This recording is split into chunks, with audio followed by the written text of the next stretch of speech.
What is the most disgusting verse in the Quran? Surah 65 verse 4 confirms that men can marry little girls who are too young to menstruate even after they have been divorced.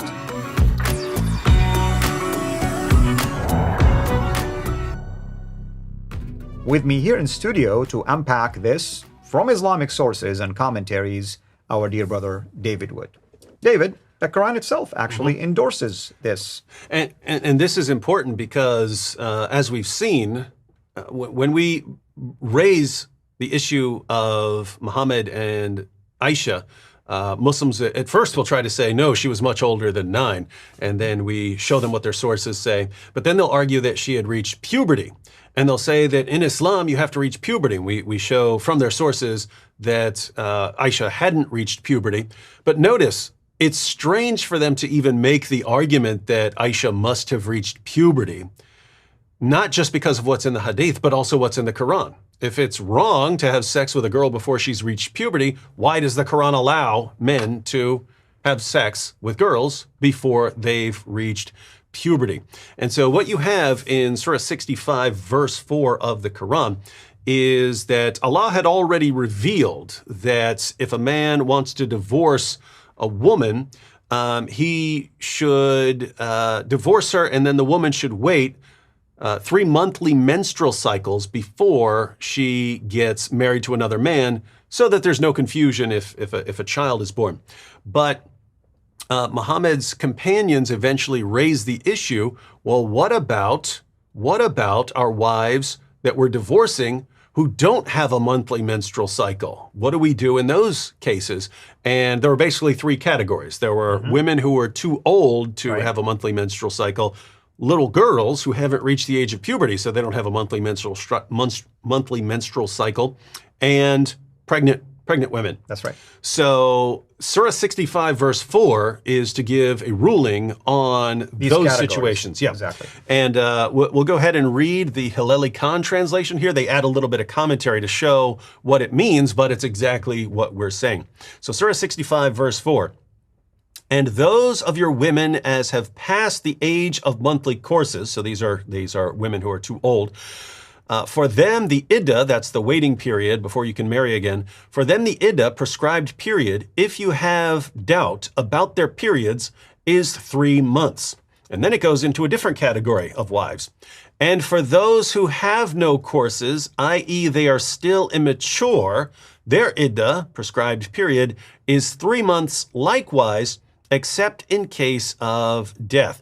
So here, Allah gives the ruling that if a girl who is still immature, she doesn't have a monthly menstrual cycle, if you divorce her, then she has to wait 3 months because she doesn't have a monthly menstrual cycle. So you just wait 3 months instead. But notice what this is actually saying.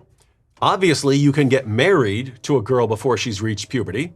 You can have sex with her and divorce her, and then she has to wait 3 months before she can get married again, but she hasn't reached puberty. And so the next guy can marry her after 3 months, have sex with her, divorce her, all of this before she's ever reached the age of puberty.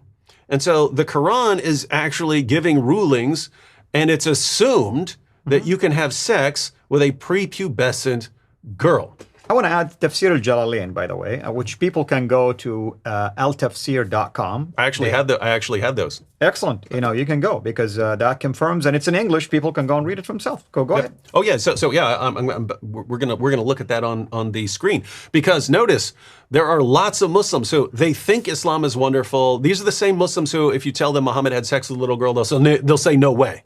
Because they're convinced already that he's great and wonderful, and so the idea of him having sex with a 9-year-old girl they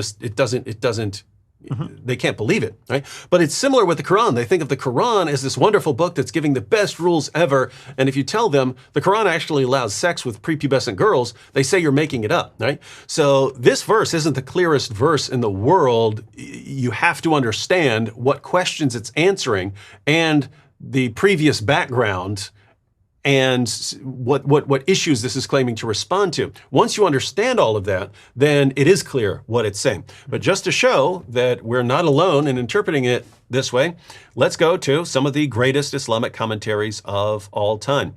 So this is the Tafsir of Ibn Kathir. Ibn Kathir, considered by many to be the greatest Quran commentator of all time. The heading here is the iddah of those in menopause and those who do not have menses. He says, Allah the Exalted clarifies the waiting period of the woman in menopause, and that is the one whose menstruation has stopped due to her older age. Her iddah is 3 months instead of the 3 monthly cycles for those who menstruate, which is based upon the ayat in Surah Al-Baqarah. And then notice, the same for the young who have not reached the years of menstruation. Their iddah is 3 months like those in menopause. So not according to me, not according to Al-Fadi, according to Ibn Kathir, the greatest Quran commentator of all time, this is talking about girls who are so young they have not reached the years of menstruation. And that's 700 years after allegedly the revelation of this verse. Apparently this practice is still going on and Ibn Kathir has no problem. No problem whatsoever. Yeah. But suppose we don't like Ibn Kathir, let's go. And here we have Tafsir Jalalain, which you were bringing up. So the commentary on Surah 65 verse 4, and as for those of your women who no longer expect to menstruate, so these are grown women, if you have any doubts about their waiting period, their prescribed waiting period shall be 3 months, and also for those who have not yet menstruated because of their young age. So girls who have not menstruated specifically because they're too young. Interestingly, the next commentary, this is Tafsir of Ibn Abbas. Ibn Abbas gives the historical background of the verse. Notice what he says. Yeah. So, and for such of your women as despair of menstruation because of old age, if you doubt about their waiting period, their period of waiting shall be 3 months.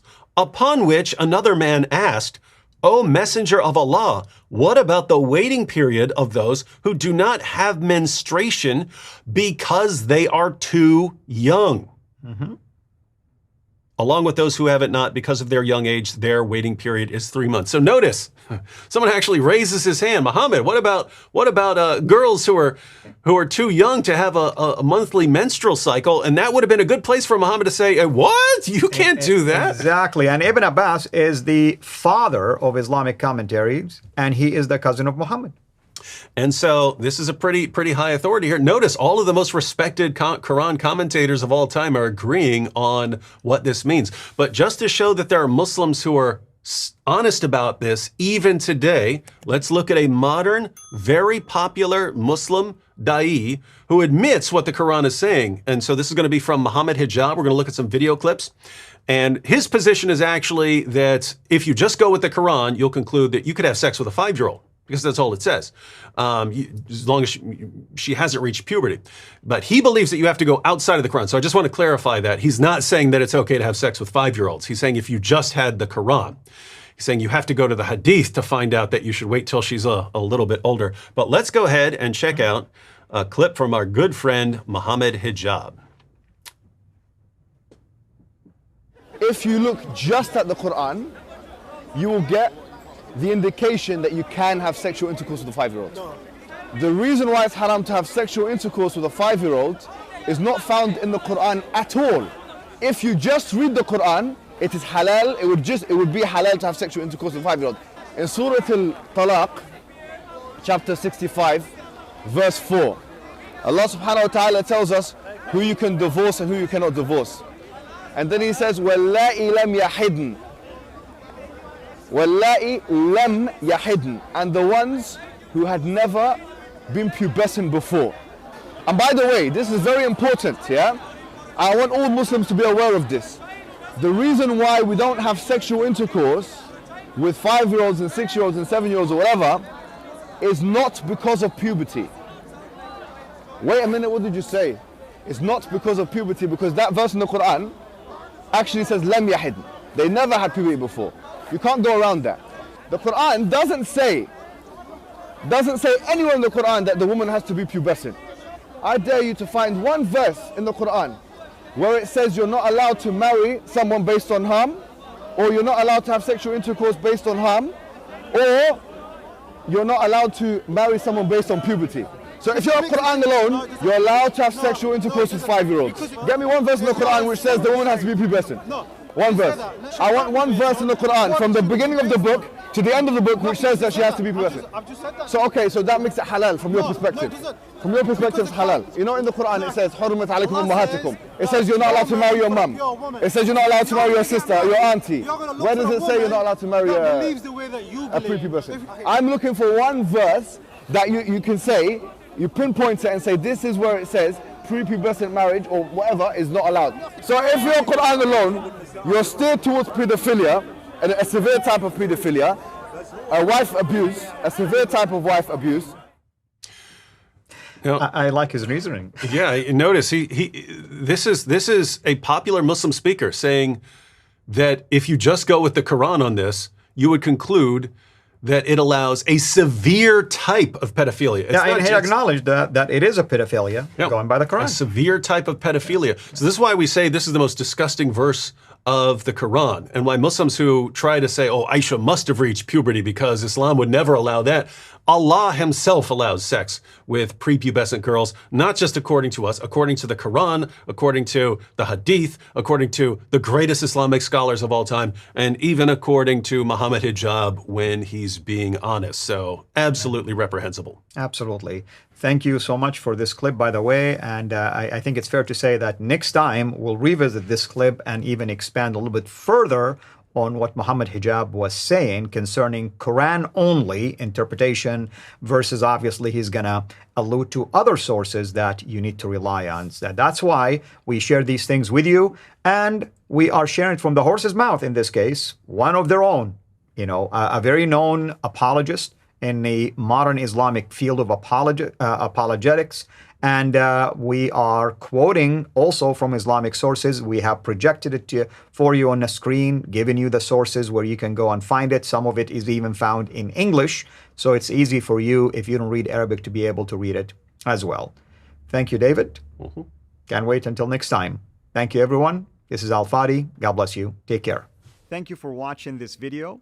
Be sure to like and subscribe to our channel, Sira International, and click on the bell so that you receive notifications whenever we publish a new video or go live.